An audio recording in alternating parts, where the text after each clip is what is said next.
Right, so we were talking about web design on Tuesday, and I ran out of time. So I looked at the various elements. So what I've been doing here is deconstructing websites. So you had a look at Angela's website, you had a look at George Monbiot's and John Pilger's and Naomi Klein's, and you had a look at some of your predecessors, Charla, Christiana, and Francesca. So we do have a good overview now of what constitutes a strong journalistic website. Now remember, Angela said that she uses a platform called Wix, W-I-X. Charla also uses Wix. I'm not sure what the other journalists use, but you can take it from these two fine examples of websites that Wix is a viable and useful and very productive website platform. So you might want to start that one out. Remember, folks, I said on Tuesday that you're not going to win sort of massive prizes for radical, way out, creative website design. Okay.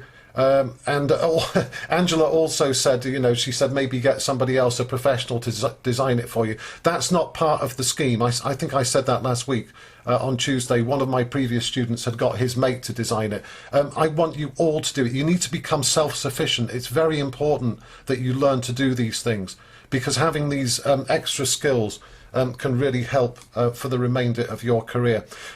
So slide number 2, I've reminded you of our visiting speaker, and there's a photograph of Angela. I think she's in Chinatown, London there. You can see some Chinese characters in the background. So check out Angela's website and have a look at that. She's done work for a huge number of organisations, both journalistically and in the corporate world. So take some time to check out some of her work. And be inspired, like she said, creativity and coming up with ideas and being inquisitive is the #1 skill, and this is something that we try and impress on you as well. So slide 3, let's move on and finish off the fundamentals of website. So on Tuesday we did the first 3, layout, colours and text. Slide 4, let's talk about images. Now, one of the problems I've seen with student websites in the past is that sometimes students, if they're very proud of their photography, they feel compelled to put nice photographs on the website, and it can get quite ridiculous sometimes, where they have sort of pictures of a cat sitting on a wall, or some strange sunset or whatever it might be they've noticed over St. Paul's Cathedral. The key point about your website is that all of your images that you use must add something. So they must be there for a reason, whether it's a photograph of you or a photograph that accompanies an article. Don't just put photographs in for basically to pad out the content. And certainly don't use personal photographs. So they should add something either journalistically or design-wise. When I say design-wise, they should be in there as a component part of your overall design. Now, Angela's used those kind of random, colourful, sort of abstract shapes, and even though it might not be everybody's choice or style, they do add something design-wise. So that's okay, but don't use photographs just because you like the photograph, if that makes sense. One thing that you can do, which is absolutely essential in some cases, is to use what's called thumbnails. A thumbnail, as you know, is a small version of a photograph, and then if you click to enlarge, it will produce a bigger photograph. Only use these, again, if they're important journalistically. You don't need to have thumbnails for every photograph that you use. Only use it if it's important to the story. And make sure you write that phrase somewhere so that the person who's looking at your website can easily understand what they need to do to see a larger version. The next point, really important, you remember from Sean's teaching about copyright and so on. Online it is possible, and it can be very damaging if you do get sued for copyright infringements.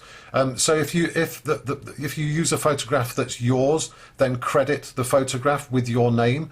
So copyright, the little symbol, the C in a circle, copyright Gary James Merrill, or wherever you got it from. You can use royalty-free photographs. So if you search online, just literally search royalty-free photographs online, and you will see lots of thousands, millions of examples of photographs that you can use. And the other phrase that you're probably familiar with is Creative Commons. So that is a type of resource online that can be used by creative people like yourselves, that you can put on the website. But please, the most important thing to do, don't be tempted to pick up a photograph from, say, the BBC website and put it on your website. Certainly not if doing that without crediting it. And even if you do credit it, you can still be sued for copyright infringement if you use somebody's photograph without their consent. So I always say, the golden rule is, if possible, use your own photographs. It's good for your portfolio. It's good for your soul, that you're actually using your work rather than somebody else's. But if you can't use your own photographs, then go for royalty-free or Creative Commons. The final point on this slide is just be really careful with sizing. And again, you'll understand about sizing of photographs by looking at other journalistic websites. So look at how George Monbiot and Naomi Klein and Angela Hoy and Charla Bullitt, look at how those people use the size of the photographs. You don't have massive photographs and then you have to scroll down to read the text. And you don't have a huge photograph at the end of an article. That doesn't happen either. So you need photographs typically at the top of an article or by the side of the article. But just make sure that the photograph doesn't dominate your page. If your article is all about the words, then your words should dominate the page. And the other word that I've used there is cropping. And again, I've seen this when we've had workshops, web design workshops, is that some students have this, and I used to do it when I started out in web design. If the image isn't quite large enough, you kind of grab it and drag it. And what happens when you do that is that you lose the ratio. It becomes distorted, it becomes stretched. So be really careful. I always think that the best thing to do is to crop your photograph before you go onto the web design package. So do it in PowerPoint or Photoshop or whatever. Crop the photograph and then import it into the website. Don't put it in the website and then start stretching it and pulling it, because you'll lose the proportions of the photograph. So there's some guidance on image, but like with a lot of web design, the best way to do this is to practice, is to make some mistakes and do a version 1 of your website and then improve it with version 2. Slide 5, navigation. This is pretty straightforward.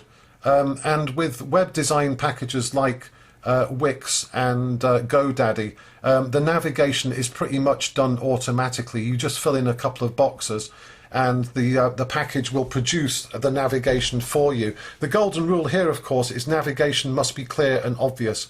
And the navigation bar, as it's called, so these are the buttons that you press: home, about, articles, audio, visual, whatever they might be. 99 times out of 100, this navigation on a journalism website is either at the top or it's at the bottom. Hang on a second, we've got somebody who's lost their connection and needs to come back in. Haifa, your microphone's still on, by the way. Can you mute it slightly? Sorry, Haifa, go on. Oh, sorry, I just left my mic on by mistake. Oh, okay. Oh, sorry, I thought you had a question. No worries. Yeah. Okay, so navigation. So navigation's pretty straightforward. And don't forget, this is one of the criteria that you get judged on. And most times when I give feedback on assessment 2, I say to the student, navigation is fine, it works perfectly well, right? So it's quite difficult to get navigation wrong. So long as you have clear, obvious and descriptive navigation, should be at the top of your page or on the left of your page. Most times it's at the top. You can also have hyperlinks in the text. So if you're referring to another article in another publication, you can have a hyperlink, say to the BBC website or to wherever it might be. You can also have hyperlinks in images, so you can click on the image in your web design software and then tell basically the platform where to take that the viewer if they click on that. And you can also have navigation within your site. So on the home page, you might have a link to one of the other pages in your website. So that's quite useful. So try and think of it intuitively. Try and put yourself in the position of somebody who's never seen your website before. Navigation has to be clear and obvious, and there has to be some variety in there as well. So within your site and external links. And last but not least, And I do this on my freelance site. I have a link to my Twitter account and to my YouTube. So if you're using Twitter, LinkedIn and Instagram, ideally those links should be on your home page. So that the viewer, the reader can click on those and explore more of your online presence at their leisure. So navigation, it's not that difficult, but if you get it wrong, it's a complete disaster. The most important thing with navigation is the top two things. It must be clear, it must be obvious, and there needs to be some variety in there as well. Make it an experience for the reader. It shows that you're connected if you're linking with other sites. Don't overdo it, obviously. Some articles I've read recently, journalistic articles, they seem to have a hyperlink on virtually every statement they make, which might be good in terms of the credibility, but in journalism you don't expect too many hyperlinks in your work. So that's navigation. Slide number 6. This is an often underrated element of web design: space. So in other words, areas of your web design that doesn't have any text and it doesn't have any images. Resist the urge, folks, to cram your website with content. In the old days when we were just dealing with paper, there was an argument for this. You think about newspapers, they're very densely packed. And if you look at newspapers from 100 years ago with no photographs, they're incredibly dense. It's very difficult to read newspapers when they're like that. And it's the same with a website. So don't cram your website with content. You need to balance those three elements: the text, the images and the space. And again, if you want guidance on this, go back to professional journalism websites and see how they do it. I think most people intuitively have a good sense here of how to balance these things, but it needs to be a combination of those three elements: text, images and space. Don't forget, some empty space is necessary, but don't leave huge conspicuous voids. And the most common issue here is that somebody will design a page with an article and then there's loads of space at the bottom, maybe 2 or 3 pages of empty space at the bottom, and it looks terrible, and it doesn't really say very much about your attention to detail. And you do need that attention to detail as a journalist. The thing to do here to make sure that it works well and it looks good is to test it over and over and over again. So when you're designing a page, you mess around with the text, you change the image, and then you have a look at the website. How will your viewer see the website? And make sure that there's not too much space and that there is sufficient space to complement your words and images. Think of space as being like the frame on a picture. That's really within the space. That's where your image and images and text actually reside, in the middle. It gets a bit philosophical, web design at the moment, but you think about it as an overall experience. You want it to be a pleasant experience. So empty space is actually underrated, but very, very important in web design. Slide number 7. Right, so that's everything I've spoken about so far. The first 6 considerations, they're all about design. And the other element you're going to get marked on is the content. So I've done this in a slightly different colour. Content here is in a yellow box. All the other ones were in blue boxes. So content is the actual material, the images and the text that you include on your website. It's the articles, it's the podcasts, it's the video files or links to YouTube, or however you want to do it. Now, in terms of content, please can everybody read, not now, but read and reread the brief. It says that you need an about page. It says 5 pages total, so you need an about page or a home page. You can combine the about and the home page if you like. And actually, if you look at Angela's page, her home page is just a general greeting, and then she has a separate about page where she tells us more about who she is and what she does. And the way that she's organised the rest of her content, she has Sandwich Magazine, which, as she said, she's very proud of, and it's probably top of her list of her most enjoyable journalism projects. And then she's put her writing in one page. And she's divided writing into 4 sections. She's called one section Life and Identity, another section she calls Food, another section she calls Travel, and another section she calls Interviews. So that's one way of organising your content.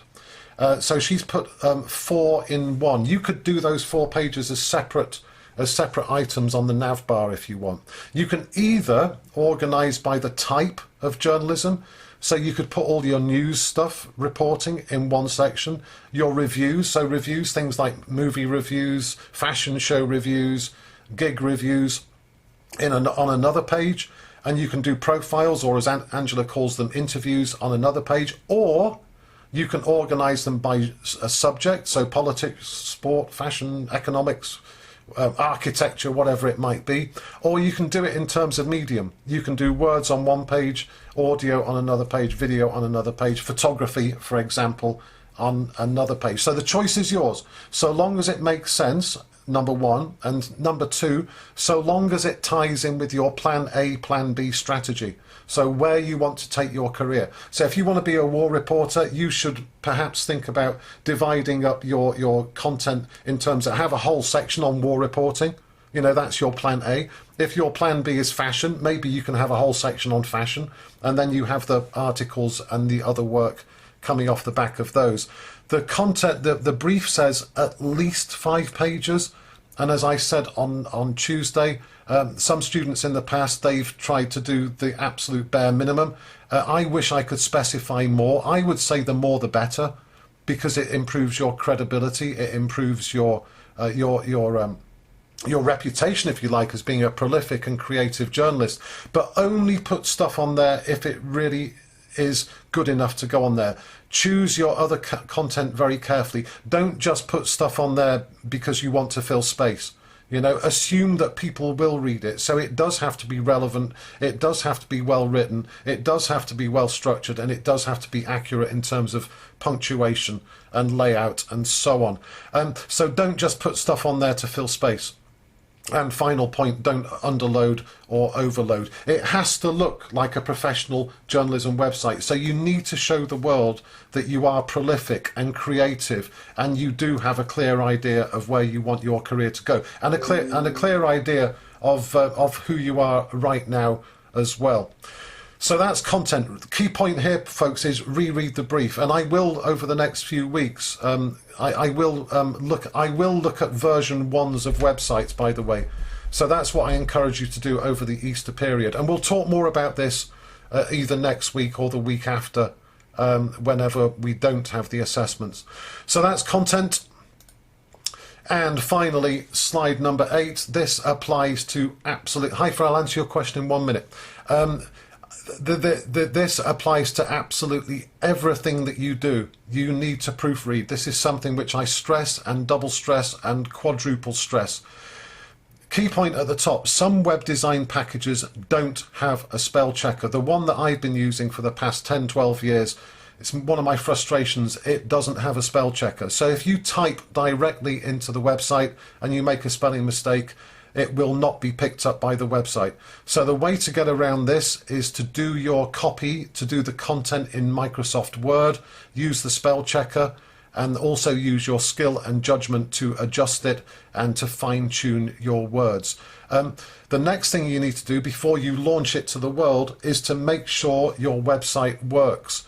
So you need to go onto your website as if you were a random browser, and you click on all of the links. You test drive it, you make sure that everything works, you read the words over and over and over again, and if you can improve them, then you improve them, and make sure it works on all 3 of those devices.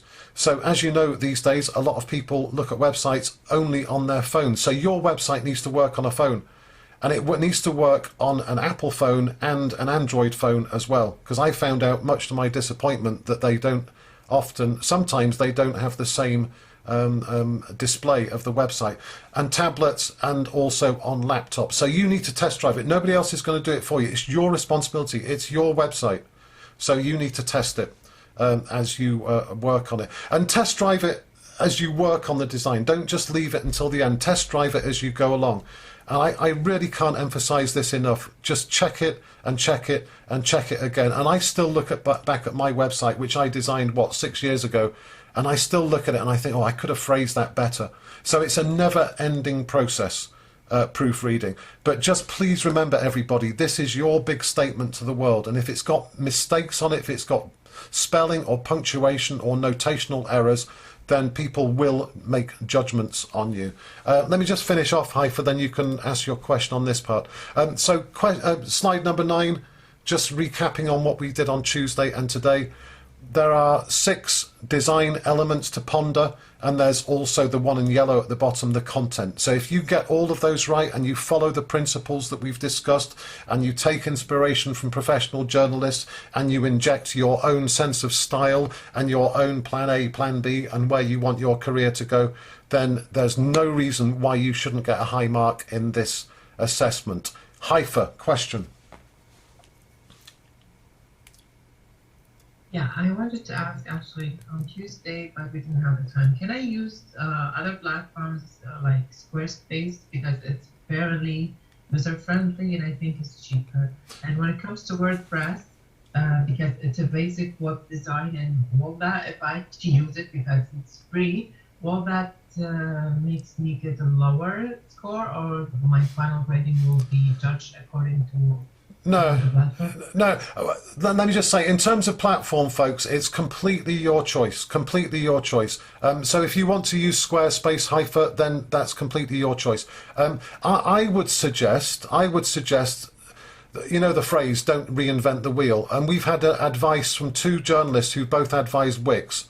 So I think if I was in your position, everybody, I would check out Wix first. But if Squarespace works better for you, Haifa, then use Squarespace. I'm not going to assess you on which web platform you use. That's completely none of my business at all. But I am going to assess everybody according to the criteria which was specified. Now, one of the obvious things that people might say is, well, it's a matter of opinion, Gary. And yes, all journalism to some extent is a matter of opinion. But there are certain principles that always apply. So clarity, you know, attractiveness, using colours that are complementary to the words. So, you know, if, like I said on Tuesday, if somebody decides because pink is their favourite colour, they're going to use a pink website, I don't think I've ever seen a pink journalistic website, and it's probably because they don't work. So going back to your question, Haifa, you can choose whatever you like, but the brief and the marking criteria will apply to everybody equally, as it always does. Any more questions? Right, let's talk briefly about business plan. So the second element of assessment 2 is your business plan. So remember, you get 20% of your mark for both of these things. We put the 2 together, and the key word, as I said on Tuesday, is coherence. So your website and your business plan are 2 sides of the same coin.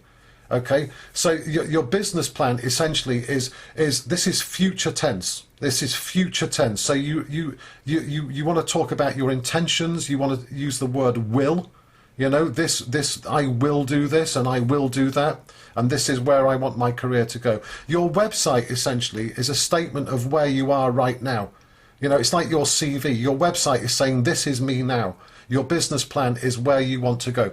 Now, don't get freaked out about the business plan, folks. It is, as I say in slide 10, deceptively easy to do. Believe it or not, because it's all about you. It's all about you, your background, your dreams, your life, your intentions, your strategies, okay? So there's no real research involved.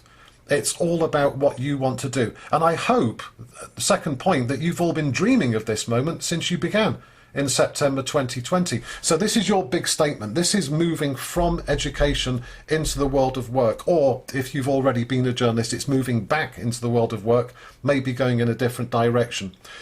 Key question is, where do you want your career to go? This ties in with plan A, plan B.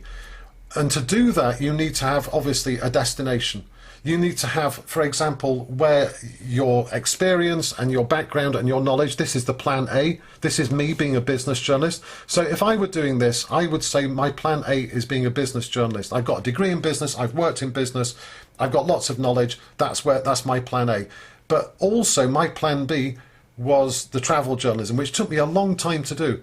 And I had a career in between the 2 stints of journalism. So you need to tell us where you personally want your career to go. You need to think about what you have to offer. So what skills, what experience, what characteristics that you have as a person, will help you achieve your goals. And you also need in there an indication of what you still need to do. So I would recommend that you talk about your internship. So business plan. So think 12 months down the track. You know, where do you want to be in 12 months' time? Do you want to be like Angela, working as a freelancer? Think about Charla. There's another role model for you. Think about some other role models that you may have that maybe I don't know about. What do you need to do to get there? What do you need to do? So you need to ponder all of these things. What skills do you need? You know, how are you going to get an internship? You know, if you've sent 10 emails already, do you need to send another 10? Do you need to send another 20? Which magazines are you going to approach? You know, how are you going to get your message out there? How are you going to network? You know, etc., etc. So that it's actually quite a broad brief. Slide 11. Let's look at the brief in a bit more detail. It says, this is what it says in the document: students will also submit separately a 500-word account of their proposed business strategy. This will include an appreciation of the student's marketability. So in other words, how are you going to convey to the world what you have to offer? That's what marketability says. Everybody in this class has got different marketability. You know, you're all individuals at the end of the day. An assessment of the target publications. So don't tell us everything about Vogue magazine, but, you know, say that I'm going to focus on Vogue and Cosmopolitan because my skills and my experience are most relevant for those, and explain how you're going to get in there. An account of how the student will promote him or herself, both online and, I'll put it in brackets, in person, but hopefully in the summer you will be able to do that. So think about what Angela spoke about today. Follow in her footsteps. Think about all the networking approaches that she tried, you know, and there's no reason, if she can do it and I can do it, there's no reason why anybody in this room can't do it. You know, I think you're all intelligent, ambitious and charismatic people. Everybody's slightly different, but you've all got what you need. And all it takes really at the end of the day is just the bravery and the courage to give it a go. So the business plan is setting out your strategy, your plan of action. The criteria for the business plan, the business strategy will be assessed according to, and here's the key words, how succinctly, so put it in 500 words, don't use sentences of 10 words when 2 words will do. You've got to be direct and to the point. How succinctly, how precisely, how thoroughly and accurately the author describes, and basically it's a reflection of the brief, your marketability, the target publications, and how you'll promote yourself online and in person. So to produce a strong business plan, it needs to be, as always, well written, accurate, direct, confident. You need to show creativity and ambition. You will get marks if you come up with ideas about how you're going to get the message out there. Ambition, like I said, to a point. You know, don't say that you want to be Director General of the BBC next year.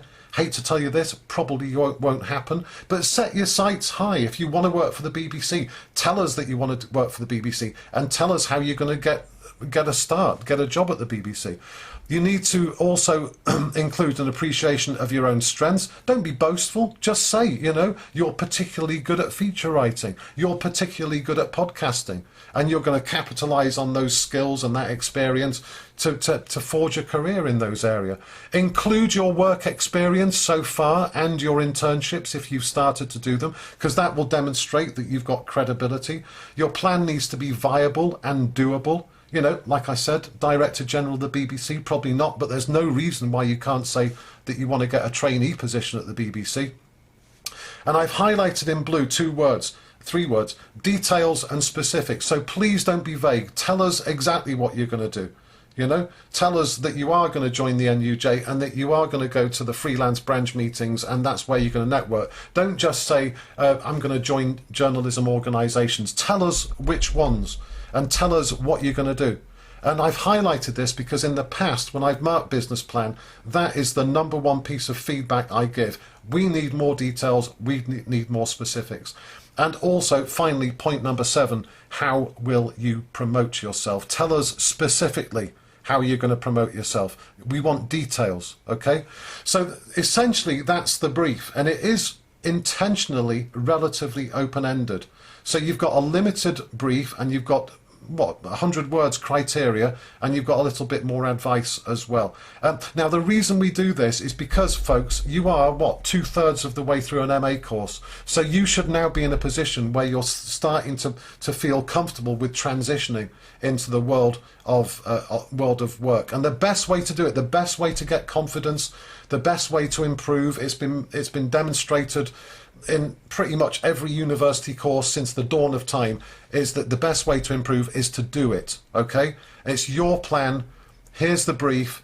This is what you need to look out for. I've given you guidance on how to produce a strong plan. So the best thing to do, which is what we'll do in the next week, whether it's next week or the week after, we'll start to work on version 1. Let me give you a few more hints on slide 12. So you've got 500 words. 500 words to play with, and essentially there are 3 elements.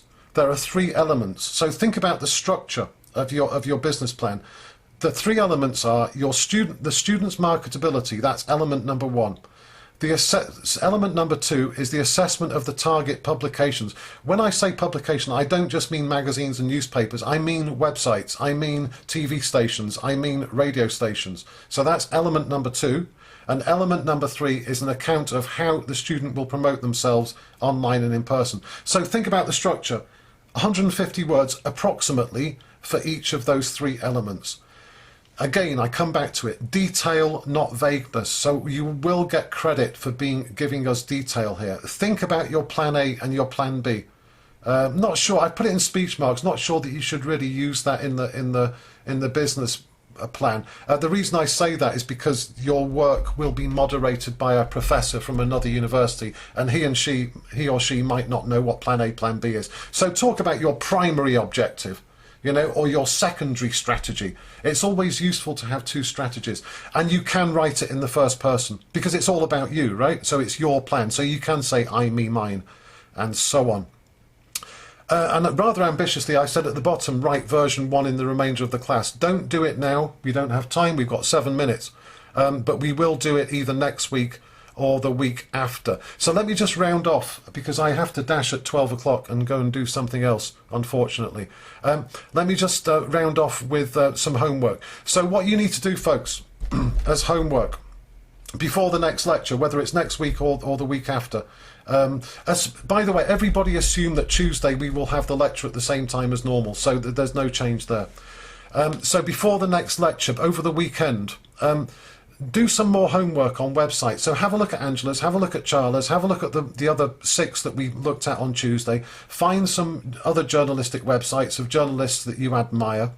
And critically assess them. What works, what doesn't work, what lessons can you learn from their websites, what lessons can you learn from their mistakes if they make mistakes, design mistakes.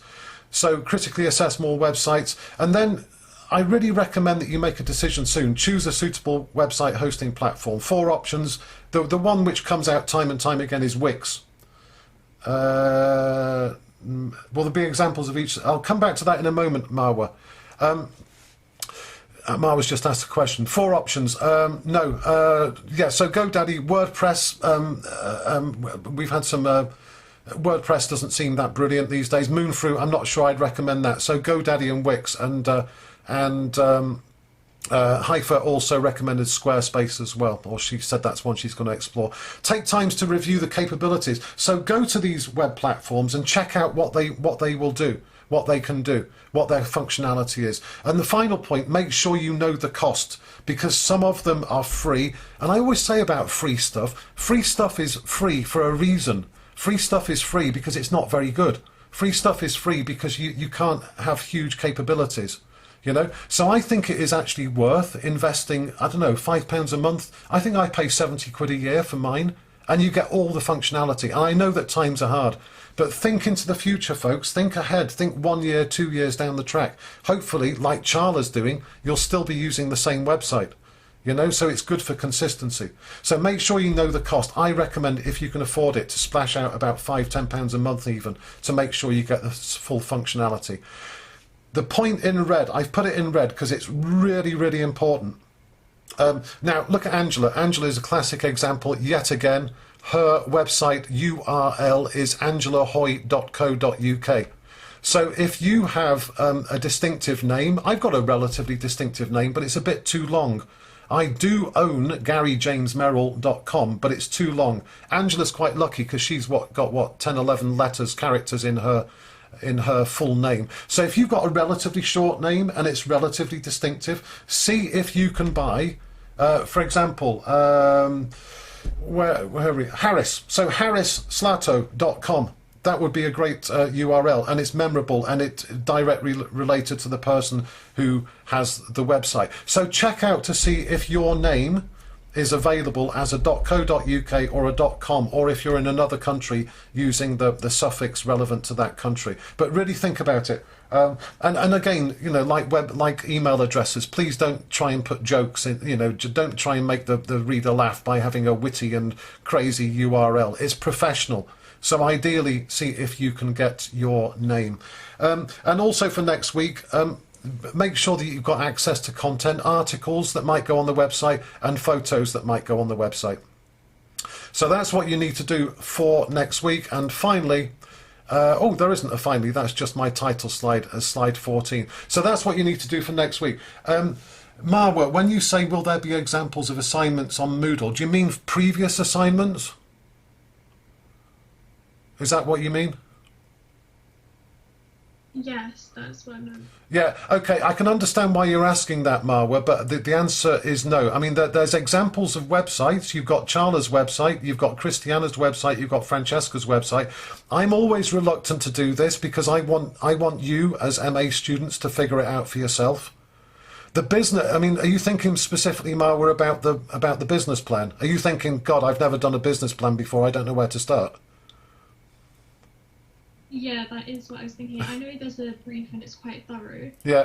But sometimes it's helpful to like look at a past one to see kind of the structure. Yeah. Okay. Right. Now, what I'm going to do, Marwa, I'm going to be a bit mean with this one, and I'm going to say no. However, what the reason I'm saying that, Marwa, is that I want everybody, because it's a personal mission. So, Marwa, you've got very different ambitions and skill set and background to everybody else in the class. So, I want to know how Marwa is going to produce a business strategy. So follow what I want everybody to do between now and Easter. Everybody can have version 1 of their business plan. So I want you all to write version 1, and I will give you verbal feedback on each of them. Okay? So Marwa, please have a go at that in your own time over the next couple of weeks. Use the brief on slides 11 and 12. So Marwa, divide it into 3 sections. Your marketability, an assessment of the target publications, and how you're going to promote yourself. So that's what you need to do. Everybody needs to do that. And just you write it in the normal, well-written, accurate, direct and confident way. I'm throwing it back to you. Everybody can do this. It's deceptively easy. Don't be freaked out by the title. Just because it's called a business plan, it doesn't mean it has to be, detailed. And well, it does have to be detailed. Okay, Marwa said thank you. Oh, right. Okay, Alice. Can everybody check out Alice's comment for website design? She's been using a site called Journo Portfolio. It lets you use the upgraded version through your university email without having to pay. Alice, would you recommend it overall? Does it have good capabilities? Yeah, it's really good. I had the free trial for I think it was a month free trial, so I did like kind of the basic stuff. Right. And it lets you use the upgraded version after your free trial through your university email. You don't have to pay the monthly fee. How much would it normally be, Alice? I think I just looked and it was £3.50 per month. That's nothing, though, is it? Really, it's not even a pint of beer, is it? No, I don't know. I can't remember the last time I had a pint of beer. My memory's a bit hazy. Okay, so there's another one to write down, folks. It comes from a good source, Alice, one of your classmates. So Journo Portfolio is one other to check out. So your weekend mission, folks, is to put some thought and effort into your website and your business plan. Get the ball moving. And like I said, Marwa, I hope I haven't palmed you off too much there, but I will look at everybody's version 1 of the business plan before submission time. But I want to throw it back to you. It's your business, it's your strategy, it's your life, it's your career, it's your dreams. You know how to write now. You've had enough coaching. You know how to structure an article. I've told you how to structure it. You've had advice from Charla and from Angela and from me, even though my experience was a long time ago. Many of the things that I experienced, Angela is still experiencing, in terms of how difficult it is to find work and so on. So you've had plenty of coaching. So just what I suggest you do is kind of digest this week's lesson, if you like, and then start off with your website and your business plan. Don't forget, you've got loads of time to work on this, folks. I think the deadline is it's over 6 weeks away. But I want you to get the ball moving now. Okay, I've gone over time slightly and I have to dash. Any more final questions before I go? Good. Right, 2 things. Can everybody remember, please, can you just drop me an email and say my team would like to do the presentation on either Friday the 19th or Friday the 26th? Okay, so everybody needs to do that. And please do that as soon as possible, and then that will help me get next week sorted out. Okay, folks, and I'll also send an email with all of Angela's stuff that she very kindly typed down today. It was a very useful session. I hope you agree. Okay, folks, thanks for your time and apologies for rushing. And again, apologies for messing up with assessment number 1, but we'll get it sorted and you won't miss anything and you won't be disadvantaged. I promise you. Okay, thanks, folks.